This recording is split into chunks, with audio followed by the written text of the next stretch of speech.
দেশি বিদেশি বিনিয়োগকারীদের জন্য ব্যবসার পরিবেশ আরও সহজ ও আকর্ষণীয় করতে নীতিগত সংস্কারের বড় উদ্যোগ নিয়েছে সরকার। ওয়ান স্টপ সার্ভিস জোরদার করা সহ কাটছাঁট করা হচ্ছে আমলাতান্ত্রিক জটিলতা। তবে অর্থনীতিবিদ ও ব্যবসায়ী নেতারা বলছেন, নতুন নীতিমালা তখনই সফল হবে যখন মাঠ পর্যায়ে এর শতভাগ বাস্তবায়ন হবে। রিপোর্ট দিনা সুলতানার। মাননীয় অর্থমন্ত্রী, আপনি বাজেট উপস্থাপন করুন। ধন্যবাদ মাননীয় স্পিকার। দেশি বিদেশি বিনিয়োগ আকর্ষণে নীতিগত বেশ কিছু পরিবর্তনের পথে হাঁটছে সরকার। বিনিয়োগ অনুমোদন প্রক্রিয়া সহজ করা, নীতির ধারাবাহিকতা নিশ্চিত করা, বিশেষ অর্থনৈতিক অঞ্চলগুলোকে আরও কার্যকর করা এবং ওয়ান স্টপ সার্ভিস শক্তিশালী করার উদ্যোগ নেওয়া হয়েছে। সরকারের আশা, এসব পদক্ষেপ নতুন বিনিয়োগ, কর্মসংস্থান ও শিল্পায়নে গতি আনবে। সরকার যে কর্মসংস্থান সৃষ্টির কথা বলছে, এটি করার অন্যতম এভিনিউ হচ্ছে এই এফডিআই বেস যদি আমরা ইন্ডাস্ট্রি করতে পারি, বাইরের একটা বড় বিনিয়োগকারীকে যদি আমরা নিয়ে আসতে পারি, ব্র্যান্ডিং কয়েকটা কোম্পানি এরকম আমরা যদি নিয়ে আসতে পারি, আমাদের যে ইকোনমিক জোন আছে সেখানে যদি আমরা তাদেরকে সার্ভিস ল্যান্ড থেকে আরম্ভ করে অন্যান্য সুযোগ সুবিধাগুলো দিতে পারি, তাহলে এটি আমাদের কর্মসংস্থান, আমাদের অর্থনীতিতে একটা বড় ধরনের ভূমিকা পালন করবে। তো সেই জন্য বাস্তবায়নটা আসলে খুবই ইম্পর্ট্যান্ট, যাতে অন্তত বিনিয়োগকারীরা তারা একটা সিকিউর ডেস্টিনেশন হিসেবে বাংলাদেশকে দেখতে পায়।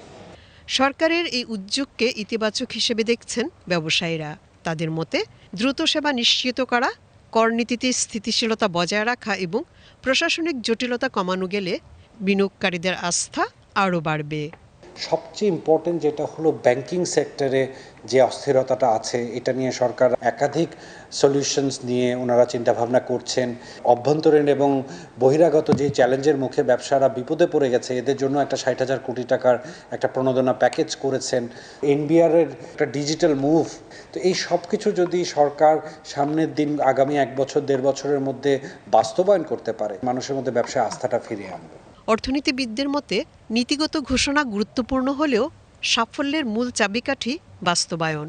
পাশাপাশি রাজনৈতিক ও অর্থনৈতিক স্থিতিশীলতা বজায় রাখার তাগিদ তাদের।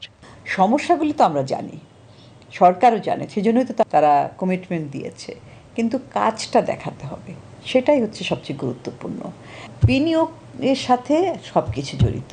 বিনিয়োগের ক্ষেত্রে যে বাধা নানান জায়গায় এবং অনেক দিন থেকে, এগুলো একটা ব্যাপক সংস্কার, ডিপ রিফর্ম, সেগুলো করতে হবে। না হলে আমরা কোনো প্রতিজ্ঞাটাই কিন্তু রাখতে পারবো না, কারণ একটার সাথে আরেকটা জড়িত।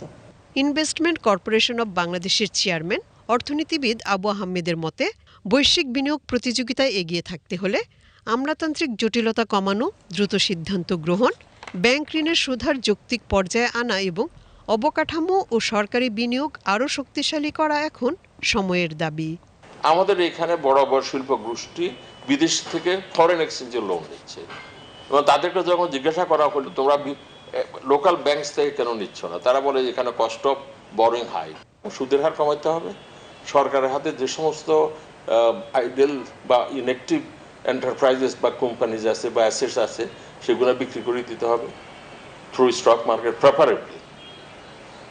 বড় প্রজেক্টগুলো যেগুলো ক্যাশ ফ্লো আছে, যেগুলো পদ্মা ব্রিজ বা যমুনা ব্রিজ বা আদার্স, সেগুলোর এগেনস্টে সুকুক বা ইসলামিক বন্ড আর অথবা বন্ড ইস্যু করা যেতে পারে।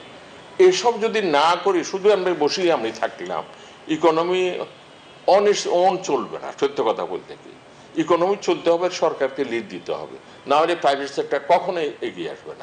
নতুন সরকারের বিনিয়োগ নীতিতে ইতিবাচক বার্তা রয়েছে, তবে বিদেশি বিনিয়োগ বাড়ানোর ক্ষেত্রে নীতিগত ঘোষণা নয়, তার কার্যকর বাস্তবায়নই হবে সবচেয়ে বড় পরীক্ষা।